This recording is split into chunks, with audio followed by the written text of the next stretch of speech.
Mega times news బులెటిన్ల ముందుగా headlines.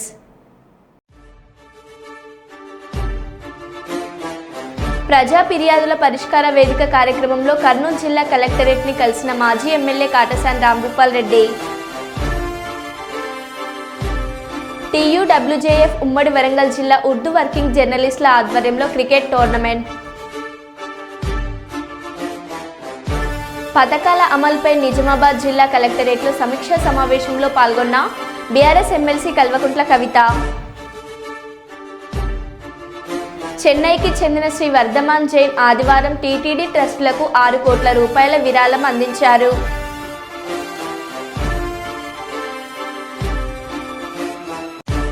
Nagur Kurnool జిల్లా నల్లమల్ల అభయ అరణ్యంలో టైగర్ సఫారీ పర్యాటకులను కనువిందు చేసిన పెద్ద పులి.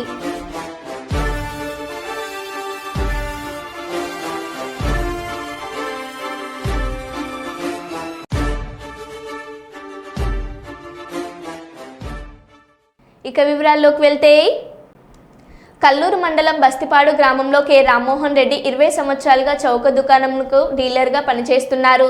ఈ కూటమి ప్రభుత్వం వచ్చాక టీడీపీ నాయకులు దౌర్జన్యంగా రేషన్ డీలర్లకు తొలగించడానికి అక్రమ కుట్రలు చేస్తున్నారు. డీలర్ కె రామ్మోహన్ రెడ్డి గారికి పంచనామాలతో అవాస్తవిక సరుకుల తేడాను పొందుపరిచి షోకాజ్ నోటీసులు జారీ చేసి వీరిపై దౌర్జన్యం చేస్తున్నారు. అనంతరం అందరి సమక్షంలో VRO సరుకుల స్వాధీనం చేసుకొనుటకు సరిచూస్తుండగా డీలర్ మరియు వైఎస్ఆర్సీపీ కార్యకర్తల టీడీపీ నాయకులు దాడి చేశారు. విషయం తెలుసుకున్న నంద్యాల జిల్లా అధ్యక్షులు పాణ్యం మాజీ ఎమ్మెల్యే శ్రీ కాటసాని రాంభూపాల్ రెడ్డి గారు గ్రామ నాయకులతో కలిసి ప్రజా ఫిర్యాదుల పరిష్కార వేదిక కార్యక్రమంలో కర్నూలు జిల్లా కలెక్టరేట్ గారిని కలిసి వారిపై తగు చర్యలు తీసుకోవాలని అర్జీ అందజేశారు. గత కాంగ్రెస్ ప్రభుత్వ హయాంలో పేదలకు ఇచ్చిన పొజిషన్ పట్టాల స్థలాల్లో లోతైన గుంతలను పూడ్చి కొలతలు వేసి నంబర్రాలు పాతాలని మాదిగ రిజర్వేషన్ పోరాట సమితి రాష్ట్ర నాయకులు పేరపోగు లక్ష్మణ కోరారు. ఈరోజు కర్నూలు మండలం బీతాండ్రపాడు గ్రామంలో విలేకరులతో మాట్లాడారు. ఈ సందర్భంగా MRPS రాష్ట్ర నాయకులు పేరపోగు లక్ష్మణ మాట్లాడుతూ ప్రభుత్వ అధికారులు నిర్దిష్టమైన ప్రణాళికలు చేపట్టి ఇచ్చిన పొజిషన్ పట్టాలకు అనుగుణంగా కొలతలు వేసి నెంబర్రాలు పాతాలని అనేక సంవత్సరాలుగా ప్రజలు అర్జీలను ఆందోళన ధర్నాలు చేస్తున్నప్పటికీ అధికారుల్లో చలనం రాకపోవడం బాధాకరం అన్నారు. బీతాండ్రపాడు గ్రామ పరిధిలోని సర్వే నెంబర్ 277 నందు 1300కు పైగా పేద ప్రజలకు పొజిషన్ పట్టాలు చిన్నప్పటికీ నేటికి కొలతలు వేయకపోవడం, నంబర్రాలు పాతకపోవడం, అధికారుల అలసత్వంపై రేపు ప్రజా సమస్యల పరిష్కార వేదికలో జిల్లా కలెక్టర్ గారికి పత్రాలు ఇవ్వడం జరుగుతుందని అన్నారు. ప్రజలందరూ నల్ల బ్యాడ్జీలు ధరించి ర్యాలీగా వెళ్లడం జరుగుతుందన్నారు. ప్రభుత్వ అధికారులు 277 నందు ఇచ్చిన పొజిషన్ పట్టాలకు అనుగుణంగా కొలతలు వేసి నంబర్రాలు పాతాలని కోరారు. బీతాండ్రపాడు గ్రామానికి 2013వ సంవత్సరము బాలా గణేశయ్య గారు తహసీల్దార్గా ఉన్నప్పుడు గ్రామానికి అంతటికి అర్హులైనటువంటి నిరుపేదలకు దాదాపు 1300 వరకు పొజిషన్ పట్టాలు TV9 కాలనీ పక్కన, టెడ్కో ఇండ్లకు పక్కన సర్వే నంబరు 277లో ఇవ్వడం జరిగింది ఇళ్ల పట్టాలు. మరి ఈ పొజిషన్ పట్టాలకు గతం నుంచి రాళ్ళు పాటిస్తామని ప్రతి వచ్చినటువంటి అధికారులు, ప్రభుత్వ యంత్రాంగం వారు అందరూ కూడా మరి ఇక్కడ ఏం ఇస్తామని చెప్పేసి చెప్తున్నారే తప్ప మరి ఇప్పటి వరకు కూడా ఎవరు కూడా దానిపైన చొరవ చూపక మరి అక్కడ ఇచ్చినటువంటి స్థలాలను మరి చదును చేపిస్తామని చెప్పేసి ఒకటే వెంకటేశ్వర్లు ఒప్పందం చేసుకొని గ్రామస్తులంతా అక్కడ మరి ఇల్లు లేని పేదలు గుడిసెలు వేసుకునేడానికి వెళితే మరి కంప మరి హెచ్చు తగ్గులు ఇలాంటివి ఉన్నందువల్ల అంతా లెవెల్ చేపిస్తామని చెప్పేసి మొత్తం దోగేసుకున్నాడు, అమ్ముక తిన్నాడు.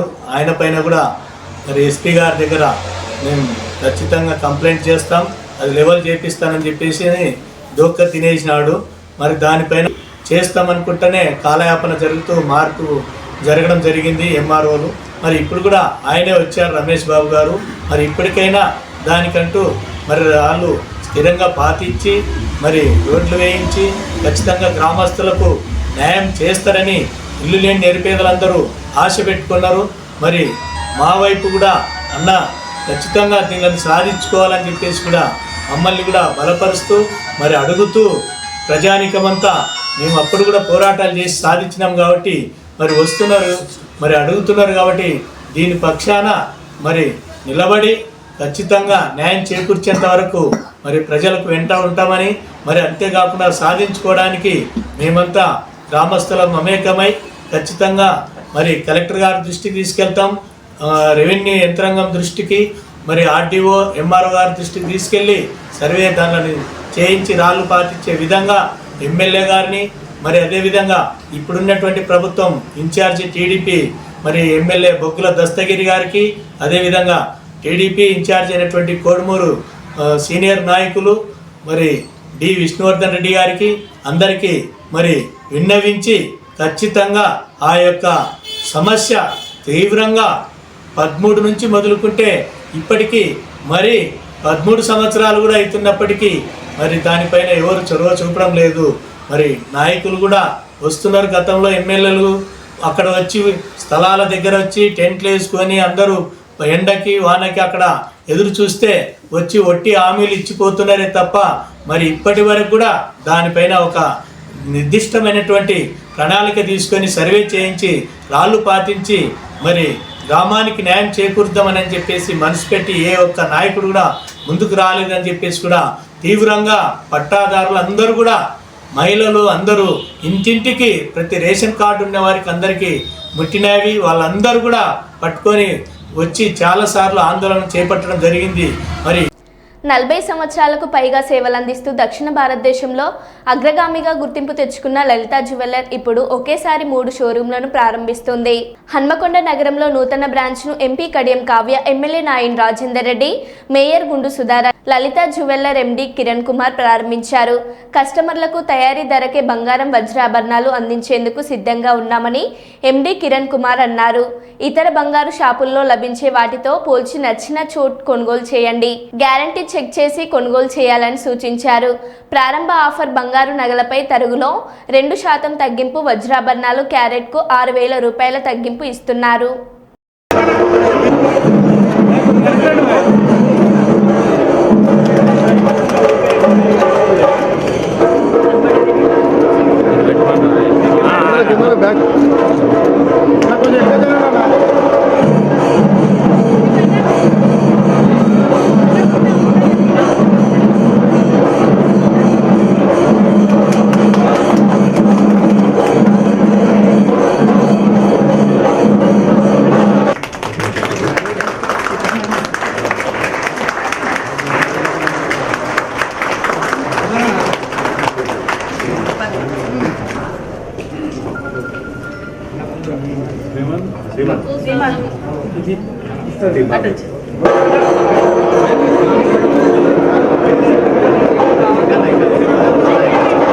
అర్థం చేసుకోవాలి.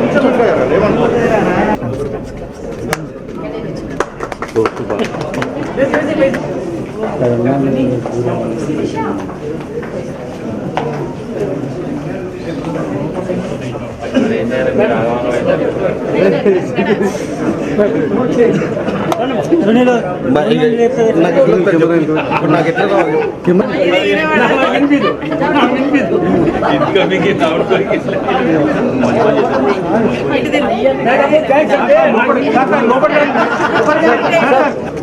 సార్ లోపలికి రండి సార్, అన్న లోపలికి రండి, అన్న లోపలికి రండి. ఒకసారి పని చేస్తే ఒకసారి పని చేయండి.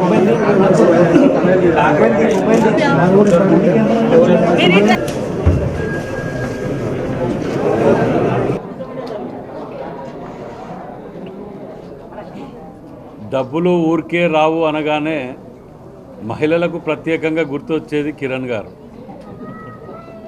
వారికి నిజంగా కూడా అన్ని తీర్ల అదృష్టవంతులు వారు.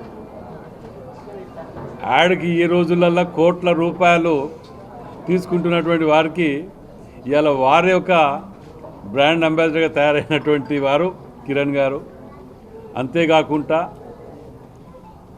లలిత జ్యువెలరీస్ అనగానే మహిళలకు తక్కువ రేటుకు నాణ్యతకు ఒక మారుపేరుగా మిగిలిపోయి ఉన్నది అనటానికి కారణంగానే అందరూ కూడా అక్కడికి వెళ్ళి షాపింగ్లో వెళ్తుంటారు. మరి దానిలాగానే డబ్బులు ఎవరికి ఊరికే రావు, అక్కడి నుంచి స్టార్ట్. సో ఇది 57వ షోరూము. ఇక్కడ ప్రతి ఒక్క ఐటమ్ అన్నీ మన సొంత మ్యానుఫ్యాక్చరింగ్ చేసింది. క్వాలిటీ గురించి మీరు ఏం ఆలోచించిన అవసరం లేదు, ఎందుకంటే అంతా 916 హాల్ మార్కు, దాని మీద సింబల్ నంబర్స్. ఇప్పుడు కొత్తగా ఒకటి క్యూఆర్ కోడ్ వచ్చింది, దాని మీద కోడ్ వేస్తే ఆ జ్యువెలరీ ఏముంది అనేది ఎవరు మ్యానుఫ్యాక్చర్ చేసింది కూడా మీకు డీటెయిల్ వస్తుంది. అది మీ ఫోన్లో వస్తుంది, మేము చూపించేది కాదు, మీరు చూడవచ్చు. సో అది ఒక అడ్వాంటేజ్ ఉంది, అది కూడా మీరు చూడండి. అప్పుడే మీకు తెలుస్తుంది క్వాలిటీ ఏంది, ఇది 22 క్యారెటా కాదా. ముద్ర వేసేది ఏం లేదు, హాల్ మార్క్ చేసేది ఏం లేదు. మిషన్ ఉంది, లేజర్ మిషన్ ఉంది, ఎవరైనా కొట్టిచ్చేస్తారు. సో అది కూడా మీరు జాగ్రత్తగా ఆలోచించాలా. తర్వాత ఈరోజు ఇది 57వది. ఇంకా ఒక 3:30కి మిర్యాలగూడలో 58ఇది. రేపు మార్నింగ్ 10:30కి తుని ఆంధ్రాలో. సో మొత్తం కలిపి 59 షోరూంలు రేపటికి అయిపోతాయి. ఒకటి బ్యాలెన్స్ ఉంది ఖమ్మం. అది కూడా దీంతో పాటు ఓపెన్ అవ్వాల్సింది. సో కొంచెం ఇంటీరియర్ వల్ల కొంచెం లేట్ అయింది. సో 10 డేస్ 15 డేస్లో మళ్ళీ ఓపెన్ చేస్తాం. మళ్ళీ మేము కానీ తన మీద తనకున్న నమ్మకంతో తానే ఒక సెలబ్రిటీగా మారి తను ఏదైతే చెప్పదలుచుకున్నాడో అందరికీ చేరే విధంగా చెప్పినారు. సెలబ్రిటీస్ కంటే కూడా ఎక్కువ పాపులర్ అయినారు. ఏదైతే డబ్బులు ఊరికే రావు అన్నారో అదే మాట నిజము. అదేవిధంగా ఆయన కేవలము నాణ్యతను, తర్వాత ఒక ఛాలెంజ్ కూడా విసిరారు. వేరే షాప్స్తో కంపేర్ చేసుకోండి, మా నాణ్యత కానీ ప్రైస్ రేట్ కానీ మిగతా అన్ని విషయాలలో అది చెప్పడం జరిగింది. దాంతోపాటు మనకి ఆయన బ్రాండ్ అంబాసిడర్ అయితే ఆయనకి బ్రాండ్ అంబాసిడర్ ఆయన దగ్గరకు వచ్చే కస్టమర్స్, క్లయింట్స్. ఆ నమ్మకంతో తానే ఒక సెలబ్రిటీ అయ్యి అన్ని నగరాలలో విస్తరిస్తున్నందుకు వారికి ప్రత్యేకమైన శుభాకాంక్షలు కూడా. ఇక్కడ డిజైన్స్ కానీ తర్వాత కలెక్షన్ కానీ చాలా బాగుంది. ప్రతిదానికి ఎన్ఐడిఎం క్యాంపస్ ప్రారంభోత్సవ కార్యక్రమంలో పాల్గొన్న కేంద్ర హోంమంత్రి అమిత్ షా గారు, ముఖ్యమంత్రి చంద్రబాబు గారు మరియు మంత్రులు. एनआईडीएम साउथ कैंपस का प्रांगण दैदीप्यमान हो उठा है।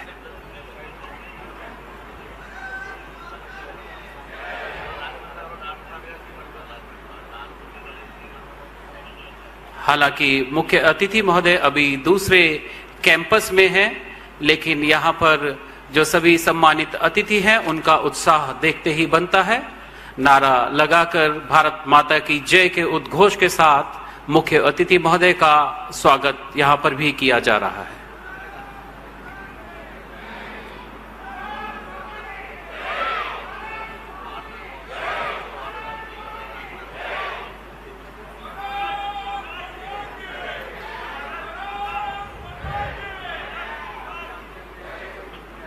एनआईडीएम साउथ कैंपस के उद्घाटन से पूर्व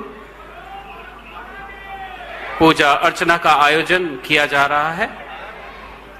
मुख्य अतिथि एवं विशिष्ट अतिथिगण अब उद्घाटन शिला के सामने, और वो क्षण जिसका हम सभी को इंतजार था, माननीय मुख्य अतिथि के द्वारा एनआईडीएम साउथ कैंपस का उद्घाटन शिला का अनावरण हो चुका है। इसी के साथ ही यह कैंपस आज लोकार्पित हो रहा है। आप सभी से अनुरोध, जोरदार तालियों से इस क्षण में अभिवादन कीजिए।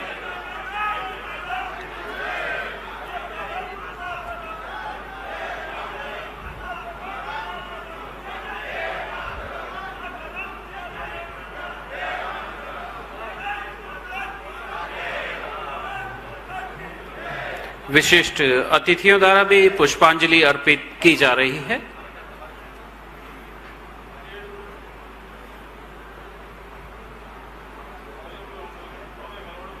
एग्जीक्यूटिव डायरेक्टर एनआईडीएम इस अवसर पर एक भेंट प्रस्तुत करते हुए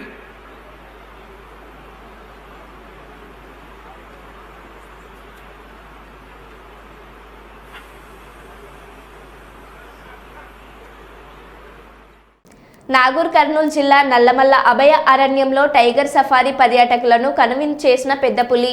సెల్ ఫోన్లో పులి వీడియోను బంధించిన పర్యాటకులు. అభయ అరణ్యంలో క్రమక్రమంగా పెరుగుతున్న పెద్ద పులుల సంఖ్య.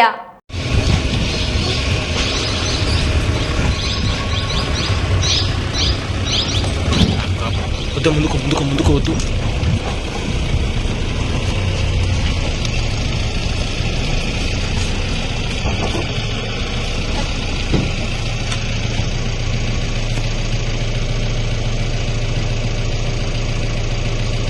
కదలకండి.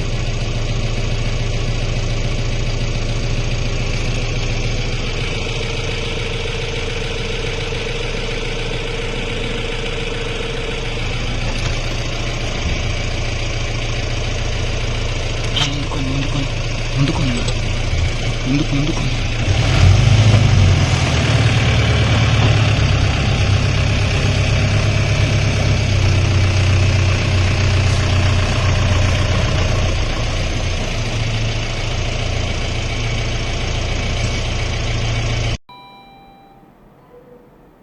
పథకాల అమలుపై నిజామాబాద్ జిల్లా కలెక్టరేట్లో సమీక్ష సమావేశంలో పాల్గొన్న BRS MLC Kalvakuntla Kavitha ration కార్డుల జారీ, రైతు భరోసా, ఆత్మీయ భరోసా, ఇందిరమ్మ ఇండ్లపై కీలక అంశాలను లేవనెత్తిన ఎమ్మెల్సీ కవిత నిజామాబాద్ జిల్లాలో రేషన్ కార్డుల కోసం 1.2 లక్షల మంది మీ సేవ ద్వారా దరఖాస్తు చేశారు. కానీ కులగణన ఆధారంగా కేవలం 26,000 మందికే రేషన్ కార్డులు ఇవ్వాలని ప్రభుత్వం నిర్ణయించడం దారుణం. కేవలం 20% మందికే రేషన్ కార్డులు ఇస్తామనడం అన్యాయం. రేషన్ కార్డుల జారీపై ప్రభుత్వం స్పష్టం ఇవ్వాలి. రేషన్ కార్డుల ఆదాయపు పరిమితిని గ్రామీణ ప్రాంతాలలో 2.5 లక్షలకు, పట్టణ ప్రాంతాల్లో 3.5 లక్షలకు పెంచాలని డిమాండ్ చేస్తున్నాం. దరఖాస్తు చేసుకున్న వారందరికీ రేషన్ కార్డులు జారీ చేయాలి. ఇందిరమ్మ ఇండ్ల పథకం కింద ఆగిపోయిన ఇళ్ల నిర్మాణానికి నిధులు ఇవ్వాలి. గత ప్రభుత్వం చేసిన పనులను కొనసాగించాలి. ఇందిరమ్మ ఇండ్ల కమిటీలను రాజకీయాలకు అతీతంగా ఏర్పాటు చేయాలి. 4.43 లక్షలకు పైగా రైతు కూలీలు ఉంటే ఇందిరమ్మ ఆత్మీయ భరోసా కింద కేవలం 41,000 మందికే పథకం వర్తిస్తుందని ప్రభుత్వం చెబుతుంది. కేవలం 10% భూమి లేని రైతు కూలీలకు ఇవ్వడం సరికాదు. కేవలం కంటి తుడుపుగా పథకం అమలు చేస్తున్నట్లు కనిపిస్తుంది. పేదల పట్ల సానుభూతితో ప్రభుత్వం ఆలోచించాలి. ఉపాధి హామీ పథకం, ఫీల్డ్ అసిస్టెంట్ల జీతాలు విడుదల చేయాలని, రైతు భరోసా పథకాన్ని శాస్త్రీయంగా అమలు చేయాలని అన్నారు. 3,000 మంది రైతు కూలీలు ఉన్నారు నిజామాబాద్ జిల్లాలోని ఫిగర్స్ ఇవ్వడం జరిగింది. కానీ తీరా ఈ ఇందిరమ్మ ఆత్మీయ భరోసా రైతు కూలీ పథకం ఇచ్చేది ఎంత మందికి అంటే 41,387 మందికి అని చెప్పి ఫైనల్ ఫిగర్స్ నిజామాబాద్ కలెక్టర్ గారు చెప్పడం జరిగింది. అంటే 4,43,000 మందిలో 41,387 అంటే కరెక్ట్ 10% ఇస్తున్నట్టు లెక్క. సరే, భూమి లేని పేదవాళ్లకు ఏమీ చేయలేదు కాబట్టి 12,000 ఇస్తామనడం నిజంగా కూడా ఆహ్వానించదగ్గ విషయం. ఇవ్వగలిగే బ్యాండ్ విడ్త్ గవర్నమెంట్ లో ఉంటే బడ్జెట్ సపోర్ట్ చేస్తే డెఫినెట్లీ ఇంకా పెంచుకున్నా కూడా తప్పలేదు. కానీ 4,43,000 మందిలో కేవలం 41,387 మందిని అంటే ఐ వాష్ లాగా ఒక కంటి తుడుపుగా ఇస్తున్నట్టు అనిపిస్తుంది తప్పితే నిజంగా సీరియస్ కన్సర్న్ తో ఇస్తున్నట్టుగా కనపడడం లేదు. కాబట్టి దయచేసి మళ్ళా ఒకసారి రివ్యూ చేసుకోవాలండి. ఇచ్చినటువంటి కార్డులో కూడా అన్న ఎట్లా ఉంటదంటే ఒక జాబ్ కార్డు మీద మినిమం కుటుంబంలో 3 పనిచేసే అవకాశం ఉంటుంది. ఒక సంవత్సరంలో 100 రోజులని మనం క్యాప్ పెట్టుకున్నాం కాబట్టి 3 కనుక కూలికి పోతే మనిషికి 33 రోజులే వస్తుంది. మీరు కట్ ఆఫ్ తీసుకున్న ఇయర్ 2023-24 ఉన్నది. మరి ఏదన్నా సందర్భం, ఏదన్నా పరిస్థితి వచ్చి ఆ కుటుంబంలో 2023-24లో వాళ్ళు కనుక 20 రోజులు కూలీ చేసుకునే పరిస్థితి ఉన్నట్టయితే ఆ కుటుంబం కంప్లీట్ గా ఎలిమినేట్ అయిపోతుందన్న విషయాన్ని దయచేసి అధికారులైనా మంత్రివర్యులైనా గమనించాలని చెప్పి నేను మనస్ఫూర్తిగా కోరుతా ఉన్నానన్న. అట్లానే ఈ ఎన్ఆర్ఈజీఎస్ పథకం మనం 2006 నుండి పెట్టుకున్నాం. కానీ మనం కట్ ఆఫ్ ఇప్పుడు తీసుకుంటున్నది 2023-24 తీసుకుంటున్నాం. అంటే 2006 నుంచి ఇప్పటి వరకు డైరెక్ట్ గా కూలీలు చేస్తున్నటువంటి వాళ్ళు కూడా చాలా మంది ఉన్నారు. 2006లో భూమి లేని వాళ్ళకి ఇప్పటికి కూడా భూమి కొనుక్కోలేని వాళ్ళు చాలా మంది ఉన్నారు. మరి 2006 నుంచి కూలీ చేసినటువంటి వాళ్ళు ఎవరిని కూడా కన్సిడరేషన్ లో తీసుకోకుండా డైరెక్ట్ గా 2023-2024 కన్సిడరేషన్ లో తీసుకోవడం కూడా చాలా మంది పేదవాళ్లను మనం ఎలిమినేట్ చేసినట్టు అవుతుందన్న. ఏ స్కీమ్ అన్నా ఇంక్లూజివ్ ఉండాలి, వీలైనంత ఎక్కువ మందికి ఇచ్చే ప్రయత్నం చేయాలి. కానీ వీలైనంత ఎక్కువ మందికి ఫోటోలు పెట్టేటటువంటి ఇంటెన్షన్ లాగా అనిపిస్తా ఉంది. కాబట్టి దయచేసి ప్రజాప్రతినిధులం మనం సానుభూతితో పేదవాళ్ల పట్ల ఆలోచన చేయవలసిందిగా మీకు విజ్ఞప్తి చేస్తా ఉన్నానన్న. అట్లానే పాపం ఈ సర్వే చేయడానికి ఫీల్డ్ అసిస్టెంట్లు నిజంగా ఈ కూలీలను మెయింటైన్ చేయడానికి వారి పనికి చాలా ఇబ్బంది పడి చేస్తూ ఉంటారు. కానీ ఫీల్డ్ అసిస్టెంట్ల జీతాలు 3 నెలల నుంచి రాలేదు. కాబట్టి దయచేసి నిజామాబాద్ జిల్లాలో జీతాలు రిలీజ్ చేసేటటువంటి ప్రయత్నం చేయవలసింది కోరుతా ఉన్నానన్న. ఎందుకంటే ఇప్పుడు 21 నుంచి 24 వరకు ఈ కూలీ పథకం ఇవ్వాలి అని అనుకుంటే అదే ఫీల్డ్ అసిస్టెంట్లు మళ్ళా పనిచేయాల్సి ఉంటది. మరి వారి జీతం లేకుండా డిమోటివేటెడ్ ఉంటే పేద ప్రజలకు అన్యాయం జరిగే ఆస్కారం ఉంటది. కాబట్టి దయచేసి నిజామాబాద్, కామారెడ్డి జిల్లాలో అదేవిధంగా రాష్ట్ర వ్యాప్తంగా ఎక్కడైనా పెండింగ్ ఉంటే ఫీల్డ్ అసిస్టెంట్ల జీతాలు రిలీజ్ చేయవలసిందిగా తమరిని రిక్వెస్ట్ చేస్తా ఉన్నానన్న. అట్లానే చివరి పథకం రైతు భరోసా పథకం గురించి మాట్లాడుతా ఉన్నాం. రైతు కూలీలో ఇంకొక అంశం అన్న, మొన్న పెద్దలు సీతక్క గారు మంత్రివర్యులు ఎక్కడో మాట్లాడుకుంటూ మహిళా కూలీలకు మాత్రమే ఇస్తామని చెప్పడం జరిగింది. దానివల్ల కొంత అనుమానాలు స్ప్రెడ్ అయినటువంటి పరిస్థితి కనపడతా ఉందన్న. దాని మీద ఏమన్నా తమరు మాట్లాడేటప్పుడు క్లారిఫికేషన్ ఇవ్వాలి. మీరు సెలెక్ట్ చేసిన ఐవశావనీలు భూపత్ రెడ్డి గారు చెప్పినట్టుగా కాళేశ్వరం ప్యాకేజ్ 21A నిజంగానే నిజామాబాద్ రూరల్ జిల్లాకు వరప్రదాయంగా ఉంటుందని చెప్పి భావించి ఆయన డిజైన్ చేయడం జరిగింది. దాంట్లో 70 నుండి 80% పూర్తయిందని భూపత్ రెడ్డి గారు చెప్పినందుకు ధన్యవాదాలు తెలియజేస్తూ మిగతా పనులు పూర్తి చేసేటట్టుగా ప్రయత్నం చేయవలసిందిగా రిక్వెస్ట్ చేస్తా ఉన్నారు. అదేవిధంగా ఇంకొక అంశం అన్న, మా జిల్లాలో దాశరథి గారు పెద్దలు వారిని గాజువాక పార్టీ కార్యాలయంలో రాష్ట్ర అధ్యక్షులు గాజువాక శాసనసభ్యులు పల్ల శ్రీనివాసరావు ప్రెస్ మీట్ నిర్వహించడం జరిగింది. ఈ కార్యక్రమంలో రాష్ట్ర అధ్యక్షులు మాట్లాడుతూ స్టీల్ ప్లాంటుకు 1140 కోట్లు ఆర్థిక సహాయం అందజేసిన కేంద్ర మంత్రులకు స్టీల్ ప్లాంట్ పురోహిత కోసం నన్ను నమ్మినట్లు, కేంద్ర మంత్రులకు స్టీల్ ప్లాంట్ పురోహిత కోసం నన్ను నమ్మి ఓట్లు వేసిన గాజువాక ప్రజలకు ఎప్పుడూ నేను రుణపడి ఉంటానని, సహాయ సహకారాలు అందించిన ప్రతి నాయకులకు కూడా పేరు పేరున ధన్యవాదాలు తెలియజేస్తూ ఈ సందర్భంగా మాట్లాడడం జరిగింది. ఈ కార్యక్రమంలో గాజువాక PCC సభ్యులు కోనతరావు, కార్పొరేటర్లు, కార్యకర్తలు పెద్ద ఎత్తున పాల్గొనడం జరిగింది. కేంద్ర ప్రభుత్వం 11,440 కోట్లు ఆర్థిక సహాయాన్ని అందించినటువంటి నేపథ్యంలో ముందుగా ఈ ఆర్థిక సహాయం అందేటట్టుగా అనినిత్యం కృషి చేసినటువంటి తెలుగుదేశం పార్టీ జాతీయ అధ్యక్షులు ముఖ్యమంత్రి గారైనటువంటి శ్రీ నారా చంద్రబాబు నాయుడు గారికి మరి ప్రత్యేకంగా ధన్యవాదాలు తెలియజేయడం కోసం ఇది పెట్టినటువంటిదని చెప్పి తెలియజేస్తున్నారండి. ఇదే కాకుండా ఉప ముఖ్యమంత్రి గారైనటువంటి పవన్ కళ్యాణ్ గారు కూడా ఈ సందర్భంగా ధన్యవాదాలు తెలియజేస్తున్నాం. అలాగే బీజేపీ నాయకత్వానికి, ముఖ్యంగా నరేంద్ర మోడీ గారికి ప్రత్యేకంగా నేను ధన్యవాదాలు తెలియజేసుకుంటున్నానండి. అలాగే దీనికోసం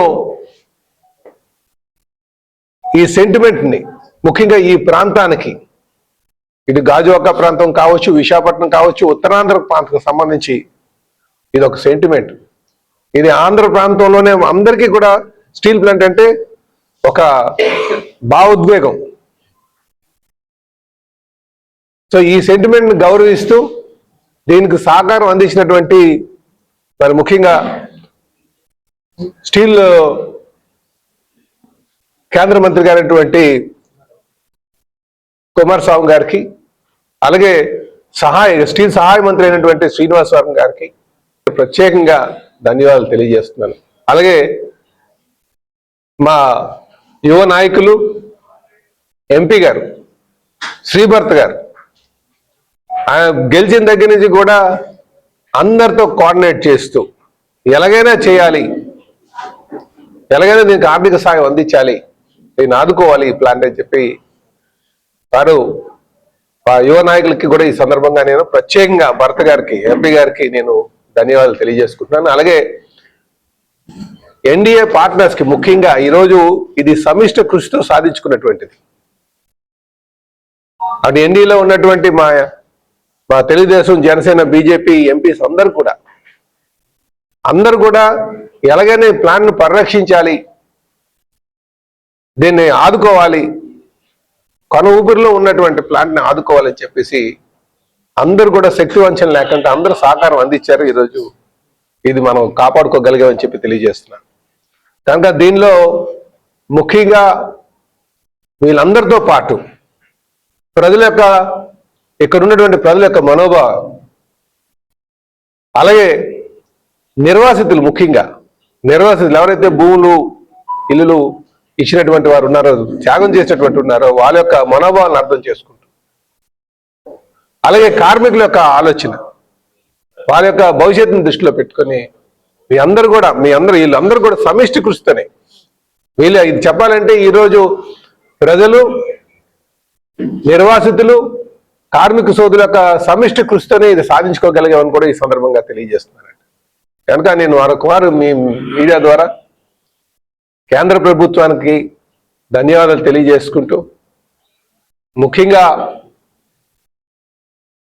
చంద్రబాబు నాయుడు గారికి, ఎందుకంటే గతంలో కూడా 1998లో కూడా ప్లాంట్ని BIFRకి రిఫర్ చేసినప్పుడు ఆ రోజు కూడా సేమ్ ఇదే పరిస్థితి ఉండేది. చాలా ఆర్థిక ఇబ్బందుల్లో ఉండేది. ప్లాంట్ ముందుకు నడలేనటువంటి పరిస్థితి ఉండేది. ఎందుకంటే ప్లాంట్ మొదలుపెట్టి ఆ ఫుల్ ప్రొడక్షన్ అన్ని సింక్రనైజ్ చేయడం, అన్ని డిపార్ట్మెంట్స్ అందులో ఉన్న సింక్రనైజ్ చేయడం కొంచెం కష్టతరంగా ఉన్నప్పుడు, అలాగే ఆర్థిక ఇబ్బందుల్లో వెళ్ళినప్పుడు దానికి మళ్ళీ ఆ రోజు కొనూపూరులో ఉన్నటువంటి స్టీల్ ప్లాంట్కి జగ్గంపేట గ్రామ పంచాయతీ కార్యదర్శి వత్సవాయి రాజన్ రాజ్ ఆధ్వర్యంలో ఘనంగా స్వచ్ఛ ఆంధ్ర స్వచ్ఛ దివాస్ కార్యక్రమం నిర్వహించారు. స్థానిక ఆర్టీసీ కాంప్లెక్స్ ఆవరణలోను జగ్గంపేట మెయిన్ రోడ్లోనూ నిర్వహించిన ఈ కార్యక్రమానికి జగ్గంపేట శాసనసభ్యులు జ్యోతుల నెహ్రూ ముఖ్య అతిథిగా హాజరై పారిశుద్ధ సిబ్బందితోనూ అంగన్వాడీ ఆశా వర్కర్స్తోనూ శుభ్రపరిచి ర్యాలీ నిర్వహించారు. జగ్గంపేట పంచాయతీ కార్యదర్శి స్వచ్ఛ ఆంధ్ర ప్రతిజ్ఞ చేయించారు. ఈ సందర్భంగా వారు మాట్లాడుతూ రాష్ట్ర ప్రభుత్వ ఆదేశాలతో ప్రతి నెలలో 3వ శనివారం స్వచ్ఛ ఆంధ్ర స్వచ్ఛ దివాస్ కార్యక్రమాన్ని నిర్వహిస్తున్నామని తెలియజేశారు. ఎమ్మెల్యే జ్యోతుల నెహ్రూ మాట్లాడుతూ పరిసరాల పరిశుభ్రత మనందరి బాధ్యత అని, ప్రతి ఒక్కరూ స్వచ్ఛ ఆంధ్ర స్వచ్ఛ దివాస్ కార్యక్రమాన్ని నిర్వహించడానికి తమ వంతు సహకారం అందించాలని, ప్రతి ఒక్కరూ పరిసరాలను అపరిశుభ్రపరచకుండా తగు జాగ్రత్తలు తీసుకోవాలని, పరిసరాలు పరిశుభ్రంగా ఉన్నప్పుడే మన అందరి ఆరోగ్యం బాగుంటుందని అన్నారు. మరో బులెటిన్లో మళ్ళీ కలుద్దాం. Stay tune.